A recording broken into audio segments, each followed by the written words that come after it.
As I prepared to embark on my next contract assignment, I found myself reflecting on the motivations behind my decision to accept this assignment. Primarily, I believe that my desire to move on from my previous relationship played a significant role in my decision. My wife and the remuneration were attractive factors, and I was repeatedly informed that this was a patriotic act that would benefit national security. Indeed, it would benefit the international security of all Western countries more than any other action I could take. Therefore, I had the ideal prerequisites for this position. I work for a corporation that has contracts with Western governments for covert activities. My particular area of expertise is protection. Additionally, I am responsible for analyzing the electronic data of terrorists and other potential enemies to prevent attacks. Despite my relatively young age of 31, I have already obtained a Bachelor of Science degree in Computer Science from the Massachusetts Institute of Technology in the United States, a Master of Science degree in Infrastructure Defense and International Security from the University of Ottawa in Canada, and a Doctor of Philosophy degree in Strategy and Security from the University of Exeter in the United Kingdom. The work was estimated to last approximately 1 year. This was the estimated time it would take to complete the tasks required in a remote location in British Columbia, Canada. The majority of those employed were American, Canadian, British, and German military personnel. However, there were a few other private contractors. In total, there were approximately 30 employees. Of these, 20 had higher education and significant experience in security matters. In the context of the fight against terrorism, the technological equipment was equipped with the latest technology, given that the entire program was secret. There were no married women workers, and even children accompanied them. Uniforms were not worn. The facility, which was known to the neighbors as WAS 100, was believed to be intended for Bitcoin mining, although this was never confirmed. In my observation, no one investigated the facility further. They would have noted that the facility consumed minimal electricity, similar to Bitcoin mining, and generated minimal noise. However, literature about the facility suggested that the reason for the facility's relative silence was due to advanced soundproofing technology that had never been used before. All workers worked in shifts, ensuring a consistent workforce of at least 7. The majority of the workers were affable, and there were often 10 or 12 families on site at a time.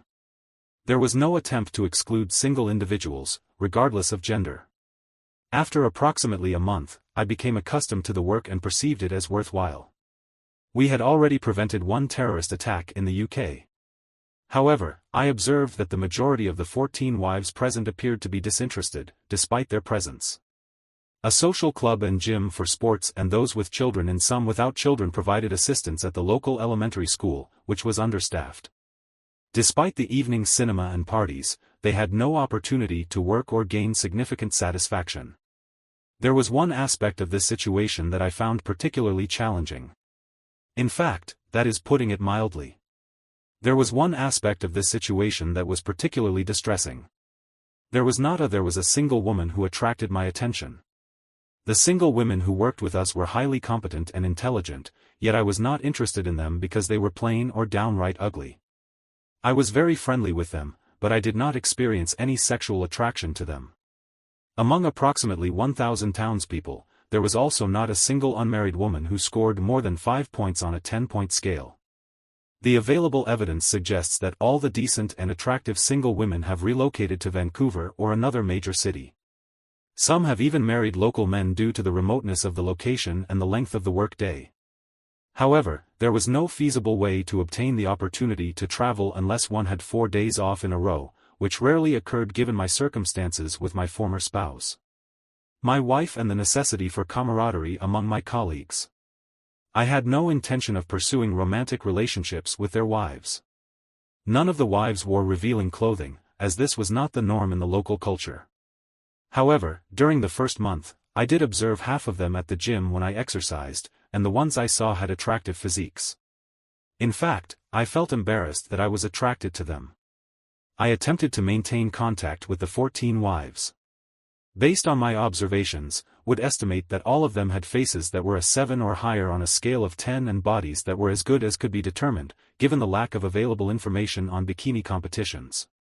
At least 8 weeks into my work in a remote part of British Columbia, I had a very good day. I was almost single. handedly responsible for investigating a terrorist attack in Toronto that was swiftly thwarted by Canadian authorities. Upon arriving at my modest detached residence at approximately 10 p.m., for reasons that remain unclear, the lack of sexual activity had a pronounced effect on my emotional state.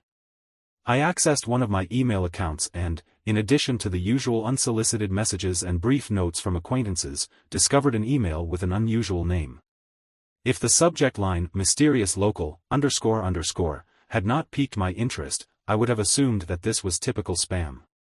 However, I clicked on the email, aware that doing so would expose my computer to the risk of virus infection.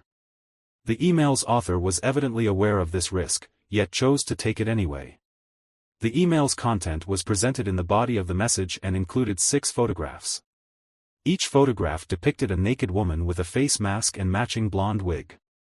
The accompanying text was straightforward and included the following: local mystery, __, available for the right man. Must be single and know how to please a woman. Sexual satisfaction must be mutual. The following opportunities are available next week for __, girls in photos. AF price to be agreed upon prior to service. Our girls do not show their faces and. The instructions were clear: do not reveal their identity, do not flirt, and do not engage in lengthy conversation. However, they do enjoy sexual intercourse. Complete the questionnaire, providing no names. This was followed by photographs with dates and times. The only information required in the form was the applicant's address, price range, letter, date and time of contact, and desired amount of time. I spent at least half an hour examining the photos and contemplating the potential implications of this proposition. Was it a hoax? A practical joke? A potential disaster?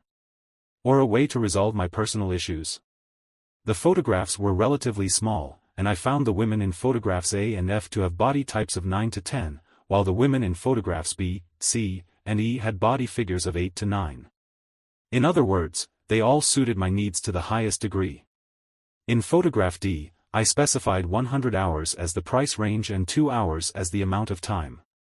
Had the woman in photograph D been anywhere near as attractive and interested as she seemed, I probably would have paid $1. The remuneration was $0 an hour. I was financially compensated at a rate that was commensurate with my needs and preferences. Consequently, the value of money was not a significant factor in my decision-making process. The following morning, upon waking and checking my computer, I was surprised to see that the __ in photo was available for 2 hours on April 14 from 10 p. The advertisement stated that the __ girl would be available for sexual intercourse from 10 p.m. to midnight on Wednesday night for a fee of $100 per hour, with the stipulation that condoms must be used. The advertisement also required that the individual accept the terms by clicking on a designated icon. I read the advertisement twice and then clicked on the icon, eager to see if it was a legitimate offer.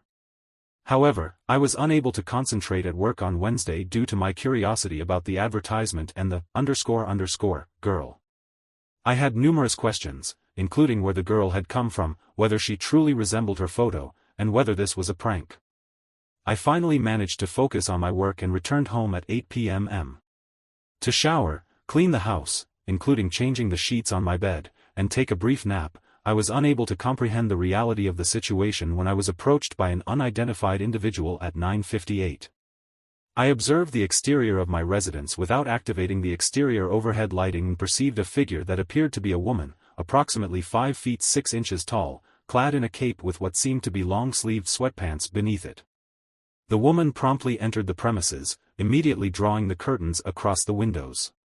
The woman then removed her clothing, revealing a body that closely resembled that of photo D. While her mask was not aesthetically pleasing, it was not particularly disturbing. Her blonde wig seemed to be attached securely, and her voice, which was mechanically altered, was calm and composed. She requested that he place $200 in her fanny pack and then escort her to his bedroom. He complied with these instructions. Upon entering the bedroom, the woman promptly disrobed. She then gazed at me from the waist down for approximately 15 to 20 seconds before inquiring about the availability of Magnum condoms. I promptly responded in the affirmative, offering a box of 12 pieces. Due to the constraints of her mask, kissing was not an option. However, she swiftly embraced me, her arms encircling my torso. It was not long before we transitioned from a standing position to a supine one, lying on my clean sheets. Dee was highly active, and we both lay there panting, exhausted. Despite the relatively rapid pace of our coupling, our bodies were glistening with sweat. It was, I reflected, an amazing experience. I smiled and inquired as to whether the $100 an hour fee was commensurate with the quality of the service provided. "I can only afford $100, I replied, smiling. Her eyes danced with excitement as she proposed, "If you promise not to look me in the eye, I will remove my mask to prepare for the second round." This was the best offer I had received in recent years. She removed the condom from me, ensuring she was stimulating my penis, tied it off, and threw it into the wastebasket in my room. "Caitlin Clark," I said, comparing her skillful shot to the highest-scoring women's college basketball player in the United States. She giggled at this assessment. She then positioned me on my back and instructed me to look straight up, away from her. Despite being unable to see, I was able to discern her lifting her mask slightly. Before long, I emitted a moan and became fully aroused. The speed of my recovery was remarkable, likely due to the extended period of time since my last sexual encounter. I rolled over. I requested that she remove herself from my person. I was concerned that something was amiss, and my suspicions were confirmed when I heard Dee say, "Oh, ___." I was able to discern the nature of her comment. I had not applied a condom, and I expressed my regret. I must note that, despite my initial intention to engage in sexual intercourse without a condom, the experience was nevertheless quite enjoyable. Despite her discomfort with her altered voice, we engaged in a pleasant conversation in bed. Subsequently, she resumed massaging me from the waist down. To our mutual astonishment, my friend regained consciousness. Was this indication that he was prepared for further sexual activity? She giggled, although it was difficult to discern whether this was a genuine expression of mirth. "He expressed a strong interest in you," I observed, reaching for another condom. She advised me to forget about the Magnum, suggesting that we should capitalize on the situation. It was 12, at approximately 10:30 p.m., we emerged from our shared shower and she proceeded to dress. I regret to inform you that our activities did not conclude until after 12 a.m. I attempted to convey this to her, but I am uncertain as to whether she comprehended my message. She appeared to find my situation amusing. In fact, she stated that our encounter was the most enjoyable she had experienced in years. She further proposed that, should I choose to utilize her services again, should obtain an STD report. She offered her services for a fee of $50 per hour, suggesting that we could meet as often as we desired without the use of condoms. I gazed intently into her eyes and stated, "I would like to kiss your lips." She responded by stroking my cheek for the first time since I had arrived. Upon returning to British Columbia, I retired for the night with a profound sense of satisfaction and happiness. In my mind, visions of our exceptional sexual relationship danced in a playful manner. This was due to the fact that my schedule and the opportunities they had noted in their revised weekly email coincided. Each of these opportunities was unique, yet each was enjoyable and sensual in its own way. What they all had in common was sexual tension, a sentiment that Dee had expressed to me when she departed from my residence. I set my price at $50 per hour with sessions lasting 2 hours, and there were no objections. All 6 individuals expressed satisfaction with this arrangement. After 2 weeks of dating others, I finally identified a time that worked for Dee. I made a reservation immediately and scheduled a test for sexually transmitted diseases after my last encounter with the last of the 5 individuals. My second encounter with Dee was even more enjoyable than the first, which I had considered unlikely. The sexual experience was exceptional. I felt a profound sense of connection with her, and I believe she felt similarly towards me. Over the subsequent 4 months, my life underwent a significant transformation. I experienced a notable shift from what I had perceived to be a prolonged period of sexual disinterest during my adult years to a level of sexual fulfillment I had never before encountered. I had at least 3 encounters a week with one woman or another, and as many as possible with Dee, given our schedules. The precise date and reason for this shift are unclear to me, but I suddenly felt compelled to gain insight into the identity of these individuals. I believe it was after Dee's departure one night that I came to recognize the possibility of love. Despite never having seen her face or heard her voice, I came to the conclusion that I needed to find out who they were. I felt like a bloodhound at every party or event I went to, scrutinizing all the women there. I gave a gift, usually jewelry, to each woman as they left my house. The gifts I gave to those whom Dee had introduced to me were expensive, in the hope that they might wear them to an event. I even used my computer skills to hack into the HR information of all the employees and their wives. I identified C as the attractive Debbie Ritchie, the wife of one of my colleagues. I observed her at the gym, where her body type was readily apparent. Her demeanor when we conversed also indicated a friendly and cheerful disposition, despite our limited acquaintance outside of my bedroom. Additionally, she did not notice me glancing at her as she departed the gym in street clothes and one of the bracelets I had gifted her, worn on her left wrist. I did not inform Debbie of my knowledge of her identity. She was my discovery, which led me to believe that all 6 mystery women were the wives of my colleagues or perhaps the wives of the townspeople. What drove me crazy was that I couldn't really identify the other 5 except Debbie, especially since she had huge breasts and especially Dee, since by then I knew every inch of her body better than any other woman in my life. After 2 months of fruitless searching, I decided to just enjoy life and forget about it. I only had about a month left on my contract and I was assigned another task when I learned through informal channels that 2 of my colleagues were experiencing marital challenges. As previously stated, the wives' lives were not straightforward, as they had limited responsibilities. I postulated that the mysterious lewds were created specifically for titillation. Soon after I became aware of the 2 cases of marital discord, I engaged in another session with Dee. She had always been renowned for her unparalleled sexual fervor, but this time she surpassed herself. After the 2-hour session, after an hour-long session, during which we had been contracted to engage in sexual intercourse, she sat me down on the sofa in my living room. She began calling me by name, which was the only time I could remember. "I know you're leaving in about a month. What are your plans after this?" I responded, "I'm going to take a 2-week vacation. I intend to take a vacation in Hawaii and subsequently commence my next project in Washington, D.C. "Why do you inquire?" After a lengthy pause, he exhaled and stated, "I perceive a connection with you, and I hypothesize that you also perceive a connection with me. I am interested in vacationing with you, and if our relationship progresses, I would like to accompany you to Washington. I have set aside the funds you initially provided for my flight to Hawaii.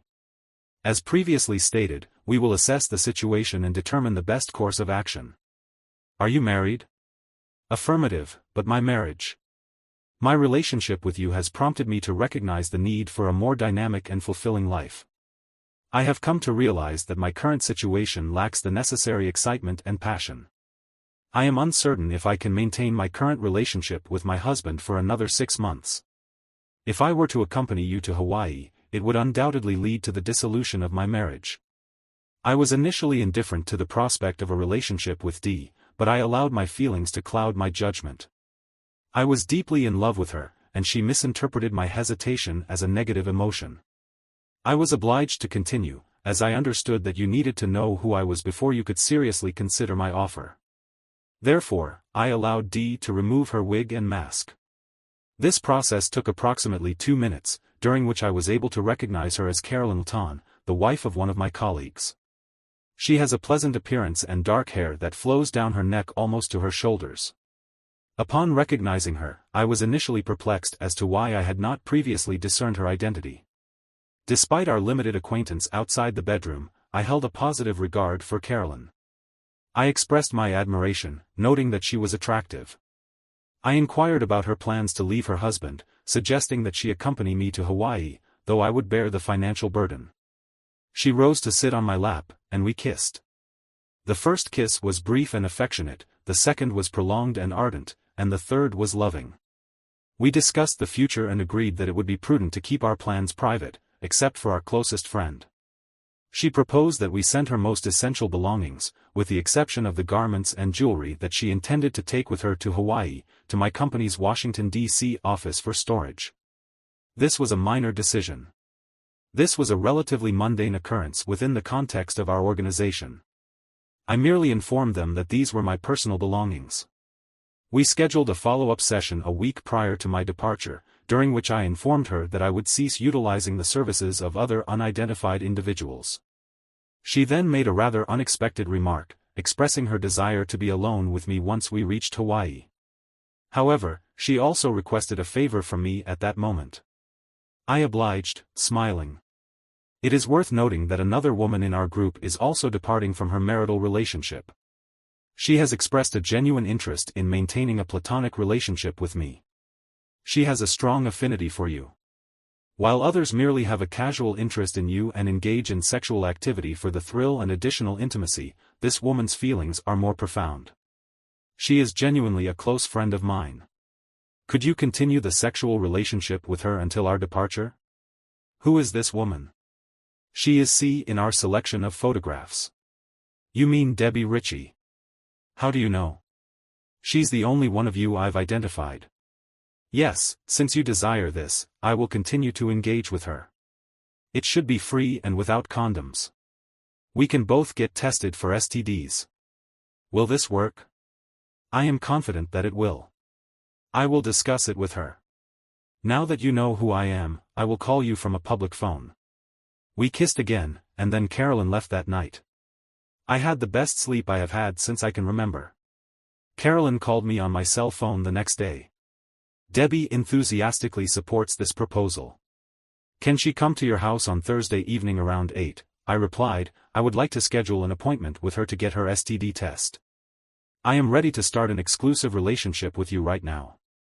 Debbie is my best friend, and I will probably tell you about it on the way to Vancouver early next month. She chuckled, so I am a lot more than just okay with it. By Thursday morning, I had another good STD test. However, Thursday was a rough day, and I was completely exhausted by the time I got home just before 8 p.m. I was compelled to cancel my appointment with Debbie due to my overwhelming fatigue. However, I was uncertain about the most effective method of contacting her. When she arrived promptly at 8 p.m., her demeanor was notably cheerful, her expression radiating pure anticipation, and she presented me with a comprehensive STD test result. I was reluctant to postpone our meeting, and thus, I invited Debbie into my residence. She immediately initiated a passionate kiss, marking our first lip-on-lip kiss. After a period of conversation, I informed Debbie that I had experienced a particularly exhausting day. She assured me that she would endeavor to improve my mood the following day. Upon opening my eyes, I observed that the sun was attempting to penetrate the east-facing bedroom window. Debbie, I must confess that I am experiencing a certain degree of melancholy. Do you anticipate any difficulties as a result of this emotional state? Debbie disengaged from our physical contact and proceeded to retrieve her watch from the bedside table. It is 6 o'clock, she stated. Rick returns from his night shift at approximately 6:42:20, she replied, her tone indicating that she felt a sense of relief. She proceeded to attempt to force a smile, exiting the bedroom and retrieving her cell phone from her purse. Upon checking her messages, her expression shifted from one of concern to one of joy. She then informed him that he had texted her at 6 a.m. to say that there was an emergency and that he would likely not be home until 9 o'clock. She informed him that she had only recently risen from bed. After sending this message, she returned her cell phone to her purse. I then proceeded to remove my own phone from my pocket and grasp her wrist. This gesture indicated that we had sufficient time for another sexual encounter. I smiled as I embraced him, and she departed. I proceeded to have breakfast and prepare for my workday. The fatigue of the previous evening was replaced by a sexy little MX carrying my ashes, and I was blessed with a good night's sleep. The rest of the month went by pretty quickly. Carolyn and I no longer engaged in sexual intercourse, we now engaged in sexual intercourse once a week, and I spoke with her on the telephone every day. Our conversations were relaxed and the relationship between Carolyn and I became increasingly meaningful, and I grew more confident that we had a future together. During the previous month, I also engaged in sexual intercourse with Debbie on 2 occasions.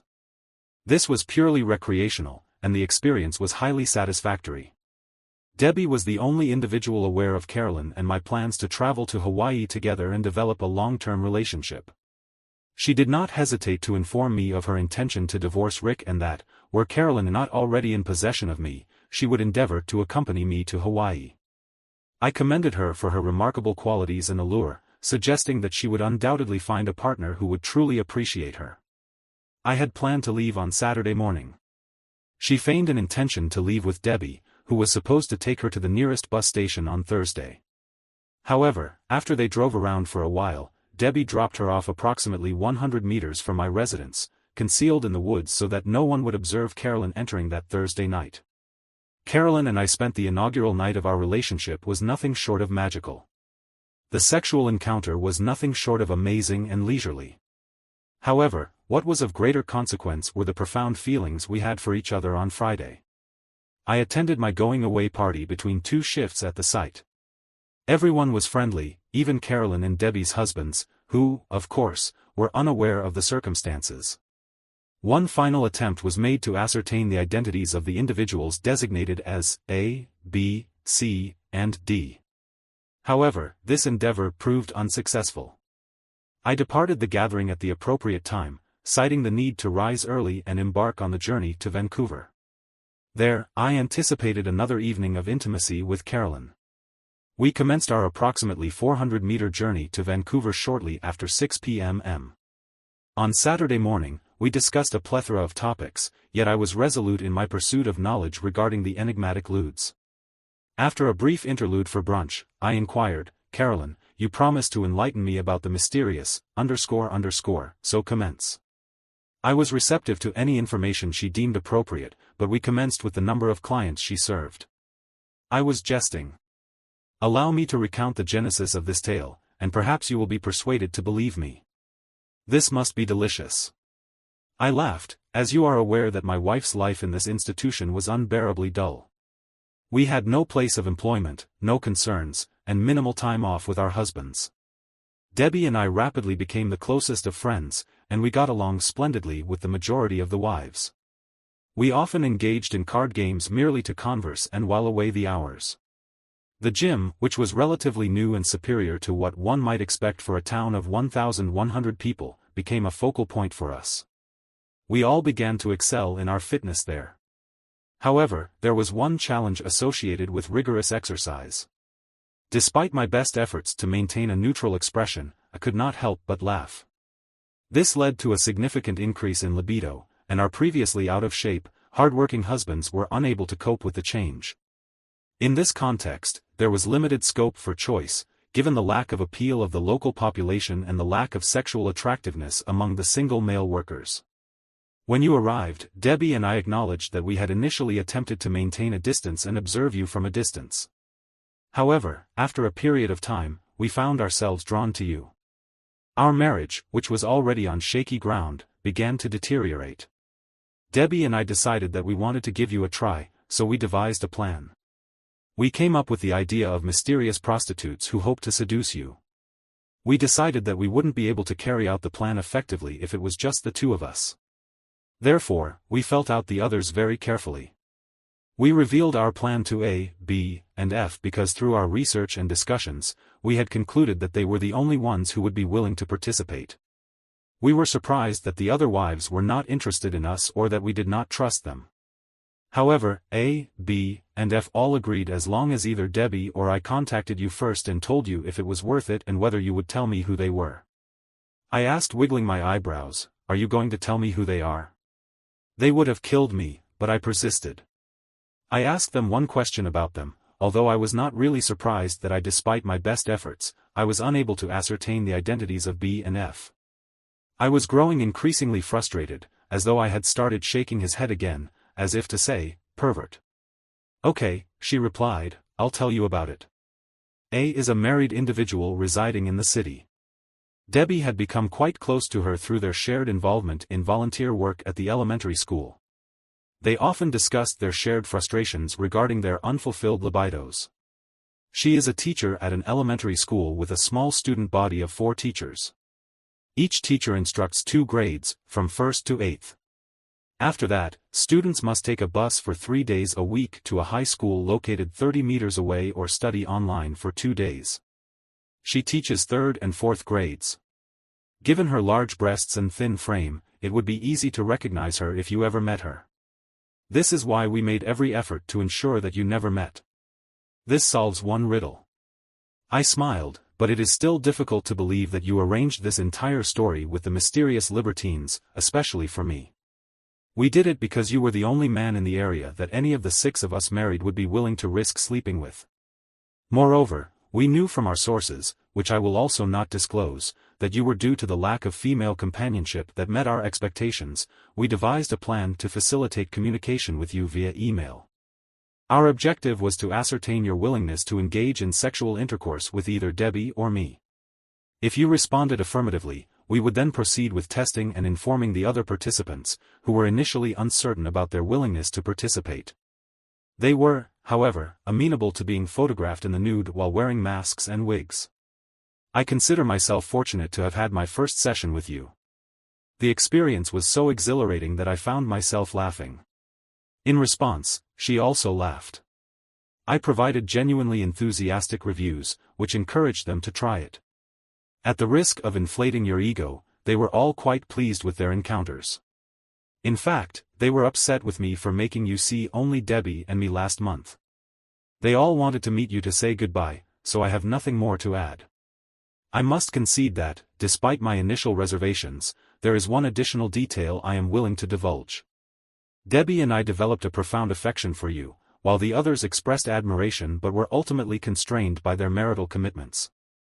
They sought not so much a romantic liaison as a more fulfilling and satisfying sexual relationship. Would you, therefore, be willing to persuade me to abandon my vows and flee with you, rather than with Debbie? In order to dissuade her from pursuing me, I agreed to encourage you to engage in sexual intercourse with her on 2 occasions. Over the past month, it has become evident that my affections lie with you, not her. I would never abandon you for her. I smiled, but I was reluctant to take the risk. I was aware that if Debbie gave me her word, she would reconsider. She retreated, and I was left with the impression that she would be content with my decision.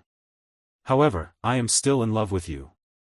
Despite my appreciation for her company and the physical pleasure she provided, I did not develop an emotional attachment. We arrived in Vancouver that night, spent another night of intimacy at the hotel, and flew to Hawaii the next day. We boarded the plane without any emotional baggage. Hawaii met our expectations, as we had already established a high level of sexual compatibility. However, we also discovered that we derived immense pleasure from our time together outside of the bedroom. We enjoyed sexual intercourse almost as much as we enjoyed being in bed together. I was convinced that we had a future together when one night, instead of going out to dinner and dancing, we cooked dinner together in the apartment we were renting and simply cuddled and watched a comedy on television. It was almost as enjoyable as sexual intercourse and probably even more loving. Carolyn relocated to Washington, D.C. with me. She secured a position in her previous field of public relations, and we were married a couple of years later. Months after her divorce was finalized, I was unconcerned about Carolyn's fidelity to her first husband. I do not subscribe to the once a cheater, always a cheater philosophy.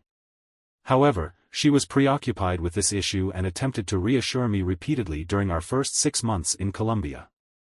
I eventually advised her to cease these concerns, as I had complete trust in her.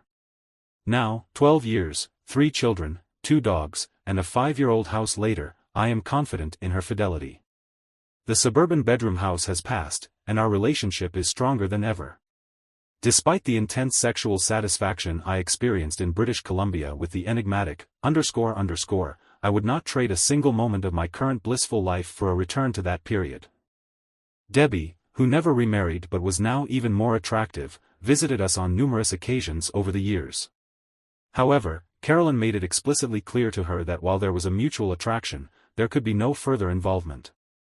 This was not necessary, as I would always remain faithful to her. Nevertheless, her concern for Debbie's well-being provides me with a sense of inner peace.